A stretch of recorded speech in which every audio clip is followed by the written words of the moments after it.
The cameras stopped rolling. Dr. Phil dropped his microphone.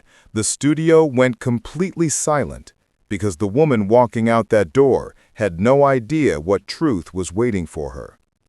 It was supposed to be a standard taping. Tuesday afternoon, studio audience settled in. Producers running through their checklists. Dr. Phil reviewing notes backstage. Another family in crisis. Another chance to help. But within minutes, everyone in that room would witness something that doesn't happen on television. The moment when protocol shatters and raw humanity takes over. Her name was Rachel, and she had been living a lie for 3 years. Not the kind of lie you tell yourself to get through the day. The kind that consumes everything. The kind that destroys families, ruins futures, and leaves wreckage in its wake. She sat in that chair thinking she was there to confront her sister about money. She had no idea what envelope was sitting on that table between them. Dr. Phil had done this for over 2 decades, thousands of guests, thousands of confrontations. He had developed instincts that producers learned to trust without question. And as Rachel answered his opening questions, something in her voice, something in the way she avoided looking at her sister, triggered every alarm in his experience. "Rachel," Dr. Phil began, leaning forward slightly, "you came here today because you believe your sister Sarah stole $20,000 from your mother's account before she passed. Is that correct?" Rachel nodded, jaw tight. "I know she did. She was the only one with access. She manipulated Mom when she was sick, got herself on the account, and the moment Mom died, that money disappeared." Sarah, sitting in the opposite chair, shook her head slowly. Her eyes were red before the cameras even started rolling. "That's not what happened, Rachel. That's not even close to what happened." "Then where's the money?" Rachel's voice rose, sharp and accusing. "Where is it, Sarah? You can't answer that, can you?" Dr. Phil raised one hand, a gesture the audience knew meant slow down, hold on. "Sarah, you're telling me you didn't take that money." "I didn't take it." Sarah's voice cracked. "Rachel took it months before Mom died, and Mom knew. She knew, and she changed her will because of it." The studio audience shifted in their seats. This was the confrontation. They came to see the drama, the revelation. But Dr. Phil wasn't watching Rachel's reaction. He was watching something else. The way her hands gripped the armrests, the way her breathing changed, the micro-expression that flashed across her face for less than a second. Dr. Phil paused mid-sentence. The studio went completely silent. He had seen that look before. Not anger, not defensiveness, something deeper. Something that made him glance toward the control booth and make a decision that would change everything about the next 30 minutes. "Rachel," Dr. Phil said, his tone shifting from investigative to something gentler. "Before we go any further, I need to ask you something, and I need you to be completely honest with me. When was the last time you saw your mother, actually saw her face to face?" Rachel's composure fractured, just slightly. It was hard to visit. I was working 2 jobs and the hospital was an hour away." "Ma'am, that's not what I asked you." Dr. Phil's voice was firm but not harsh. "When was the last time you were in the same room with your mother?" Silence stretched across the stage. Sarah was staring at her sister now, and something in her expression suggested she knew exactly where this was going. 8 months, Rachel finally whispered. "Maybe 9. "Your mother was in hospice care for 4 months before she passed," Dr. Phil said. "Sarah visited her every single day. You know how I know that? Because your mother's hospice nurse documented every visitor, every single one, and your name appears exactly twice in 4 months. Twice, Rachel." The audience was no longer shifting in their seats. They were frozen, watching something unfold that felt less like television and more like witnessing a private moment that shouldn't be televised at all. Sarah didn't take that money, Dr. Phil continued. You did. You took it because you were desperate, because you were drowning financially, and because you thought your mother wouldn't notice or wouldn't live long enough to do anything about it. Am I wrong? Rachel's face had gone pale. She shook her head, but no words came out. Your mother did notice, Dr. Phil said quietly, and she had her attorney draft a new will. Sarah, you want to tell your sister what that will said? Sarah's voice was barely audible. She left everything to me, not because she loved you less, because she knew you needed help, and she knew leaving you money would only enable what was already destroying you. Subscribe and leave a comment because the most powerful part of this story is still ahead. Rachel stood up abruptly. The movement was so sudden that the camera operator actually stepped back. This is insane. You brought me here to ambush me. You're all insane. Rachel, sit down. Dr. Phil's voice carried authority, but also something else. Compassion that felt almost out of place given what had just been revealed. No. Rachel was backing toward the exit now. I'm not doing this. I'm not sitting here and being accused. Rachel, there's something you need to know before you walk out that door. But she was already moving. The audience could hear her footsteps, quick and uneven, heading toward the stage exit. Producers exchanged glances.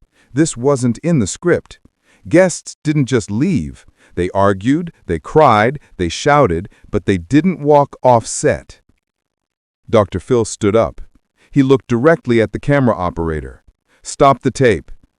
The red recording lights went dark.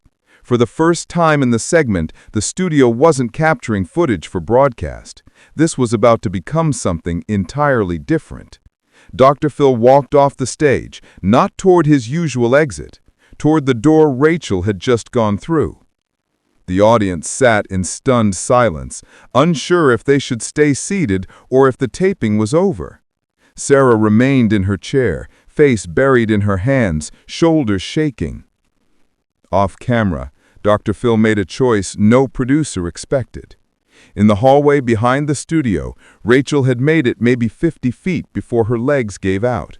She was sitting on the floor, back against the wall, sobbing so hard she could barely breathe.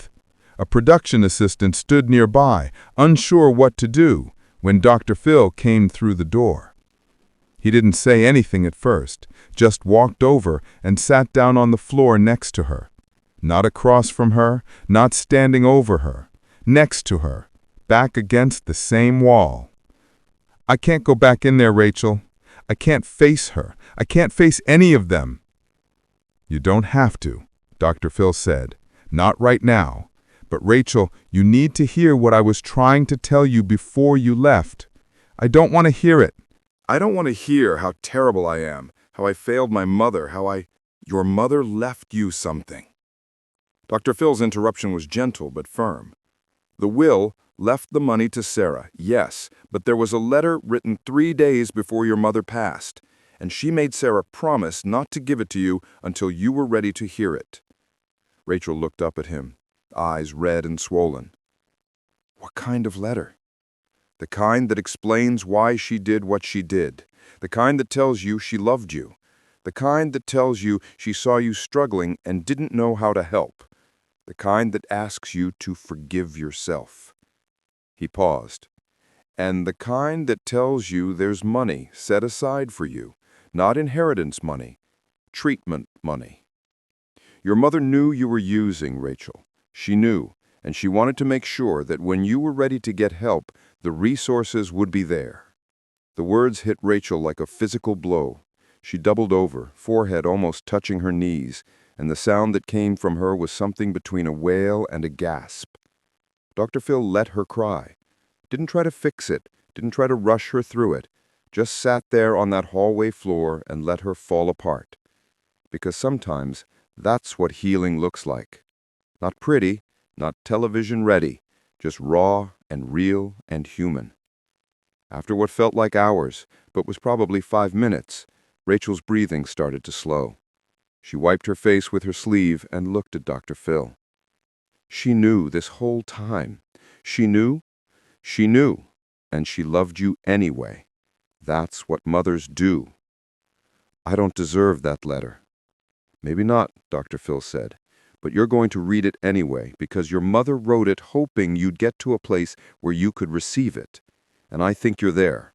I think walking out of that studio was the first honest thing you've done in 3 years. Rachel let out a sound that was half laugh, half sob. That's a hell of a compliment. It's the truth. Dr. Phil stood up, offered his hand. Now we can end this year. You can go home, process all of this, and never see those cameras again. Or you can come back in there, sit down with your sister, and hear what she's been trying to tell you for the last year. Your choice. Rachel stared at his hand for a long moment. The hallway was quiet except for the distant sound of the studio audience murmuring, waiting to see what would happen next. She took his hand. But what happened next is something no one in the room or watching at home saw coming. When Dr. Phil and Rachel walked back onto the stage, the audience erupted. Not in applause, this wasn't that kind of moment, but in a collective exhale, as if everyone had been holding their breath. Sarah looked up from her chair, saw her sister, and immediately stood. The two women stared at each other across the space between their chairs. The envelope sat on the table, still sealed, still waiting. "I'm so sorry," Rachel said, voice from crying. "Sarah, I'm so sorry." Sarah crossed the space in 3 steps and wrapped her arms around her sister. No words, just held her while Rachel cried again. This time not from shame, but from something that looked like the beginning of relief. Dr. Phil let them have that moment. The cameras were still off. This wasn't for the audience. This was for them. After a minute he spoke. "Sarah, do you want to give her the letter?" Sarah nodded, pulled back from the embrace, and picked up the envelope from the table. Her hands were shaking as she handed it to Rachel. "Mom made me promise I'd know when you were ready. I think this is that time." Rachel took the envelope like it was made of glass. She didn't open it right away, just held it against her chest and looked at Dr. Phil. "What do I do now?" "Now you read that letter. Then you call the treatment center whose number is in that envelope. Then you start doing the work of becoming the person your mother believed you could be." He paused. "And you let your sister help you, because that's what she's been trying to do this whole time." Rachel nodded, unable to speak. Dr. Phil turned to address the audience directly, something he rarely did mid-taping. "Folks, what you just witnessed is why we do this show. Not for the drama, not for the confrontation, for this. For the moment when someone who's been running finally stops and turns around and faces what they've been running from. That's where change starts." The audience stood, not because someone told them to, not because it was scripted. They stood because what they had just witnessed demanded it. Some were crying. Many were. This was why they came, not to judge, to witness, to be part of something real.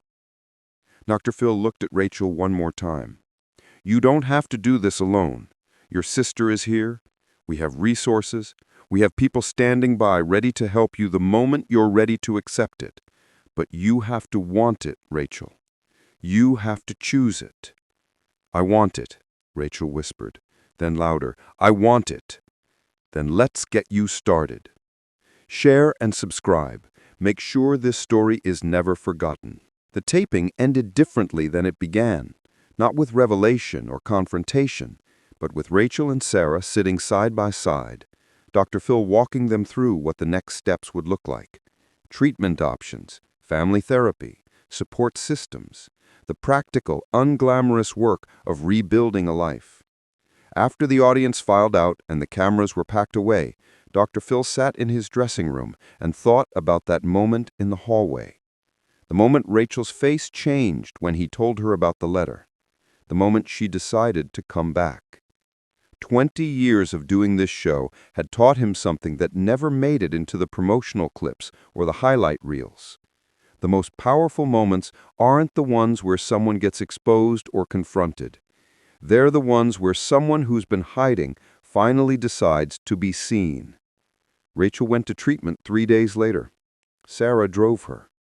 The letter stayed in Rachel's pocket through the entire program, worn at the edges from being read over and over. 6 months later, Dr. Phil received a photo. 2 women standing together, smiling. Rachel looked different, clear-eyed, present, alive. On the back, in Rachel's handwriting, "Thank you for stopping the tape." Sometimes the most important thing you can do is break the rules. Sometimes saving someone means walking off the stage and sitting on the floor beside them. And sometimes the greatest act of love is leaving behind a letter that says, "I knew, I saw, I loved you anyway." That's what Dr. Phil understood that day. That's what changed everything. Not the confrontation, the moment he chose the person over the show.